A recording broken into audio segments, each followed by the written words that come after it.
what do you think about the?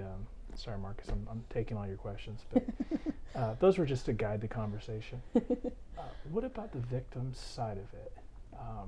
I will never forget the first domestic violence case I handled as a prosecutor. As a young prosecutor, I didn't really know what other people's experiences were. And I remember it was just a first-time domestic violence misdemeanor case. And I went there, and it was a court trial, and I sat down with my victim, and we were going to go into the courtroom in about 10 minutes, and her abuser was sitting right over there with his attorney, and she kept looking over at him. And she explained to me what happened, and I just listened to her for maybe 5 minutes. And I was just talking to her the way I am now, nothing special. I told her, okay, well, this is what we're going to do, and it's going to be okay. And she broke down and started crying.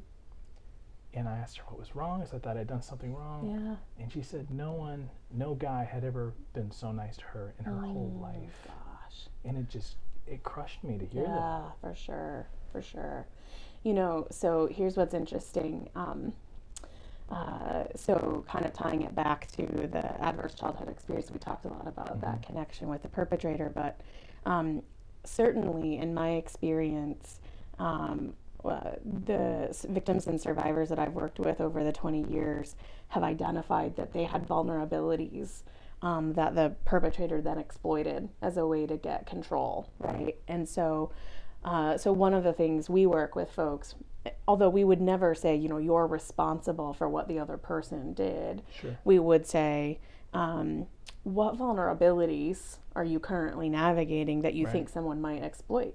And what do you want to do about that? Which is a really empowering way.